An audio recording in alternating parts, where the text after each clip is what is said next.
Welcome to the Explainer. Today, we're diving deep into the sixth day of creation from the book of Genesis. It's a passage that's all about humanity's arrival, our relationship with the animal kingdom, and what it really means to be made in the divine image. Our guide for this journey is a reflection on Genesis, chapter 1, verses 24 to 31 from the Bible Diary. This section covers that final, jam-packed day of creation, and it's filled with some really profound ideas about our place in the world. So here's how we're going to break it all down. First, we'll look at all the creatures that came to be on that sixth day. Then, we'll explore our, maybe surprisingly, shared existence with them. After that, we'll try to pinpoint what the divine image actually is, redefine what dominion truly means, and finally, we'll get to the heart of it, the one thing that ultimately sets us apart, our capacity for God. All right, so it's day 6. Before humanity even enters the picture, God commands the earth to bring forth living creatures. Let's take a look at how the text actually breaks them down. The commentary highlights 3 distinct groups here. First up, you've got livestock, which basically means animals that can be domesticated. Then, beasts of the earth. Think of your classic wild animals. And finally, creeping things, which is a catch-all for reptiles, insects, and the like. It's a simple, but for them, a really comprehensive way of seeing the animal world. Now, here's a fun little detail. What about the things that aren't mentioned, like fungi? You know, there was some old folklore that they were created by Satan, but the commentary suggests a much more practical answer. The creation story was tailored to the world of ancient Israel. In the dry Middle Eastern climate, fungi just weren't a big part of their lives, so they didn't make the list. Simple as that. Okay, let's move on because this is where things start to get really profound.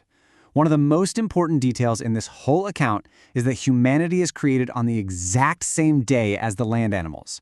And believe me, that is no accident. It's meant to highlight a deep, fundamental connection. And this brings up a really great question to reflect on. Why do you think God creates man not on his own day? I mean, you'd think the crown of creation would get its own special moment, right? But no, the Bible deliberately puts us right alongside the animals.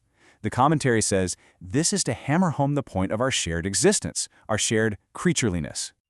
And this right here just drives that point home. See, the text completely dismantles the simple idea that humans have a soul and animals don't. In the original Hebrew language, both humans and animals are described as living souls. That's a powerful statement of kinship, not separation. And what's amazing is how modern science is kind of catching up to this ancient perspective. We now know that so many animals have these complex abilities we once thought were ours alone. They can think, they feel emotions, they use tools, they communicate in incredibly sophisticated ways, and they even show signs of grieving. So if it's not the soul that makes us different, then what is it? Well, right after establishing how similar we are to the animal world, the text introduces the crucial distinction. It all comes down to the divine image. And here's the foundational verse, the line where everything pivots. And God created man in his own image. In the image of God, he created him. This single idea sets humanity on a totally unique path.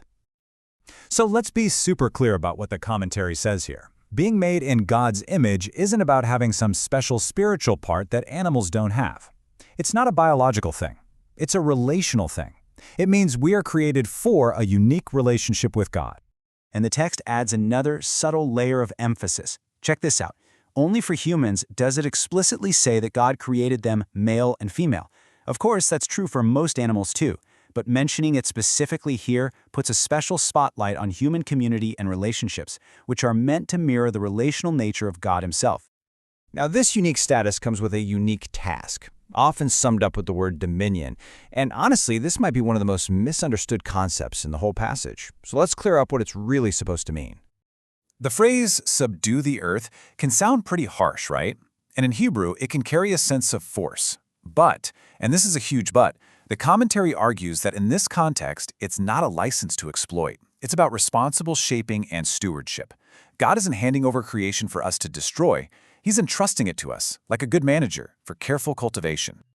And this brings us to our final point, and according to the commentary, the most decisive difference between humans and animals. It's a capacity that flows directly from being made in God's image. Okay, so we've firmly established that animals are complex, incredible beings. They are our fellow living souls. But the core distinction, the thing that seems to be uniquely human, is the ability to look up and ponder the divine, to ask questions about a creator, about meaning, about purpose, about what happens after we die. It's the capacity for God. And this quote just wraps the whole argument up perfectly. The uniqueness of humanity lies in its ability to enter into a relationship with God. If God is a relational being who seeks connection, then the most special thing about us is our ability to respond, to consciously be in that relationship. That is the heart of being made in His image. So we're left with this final thought to chew on.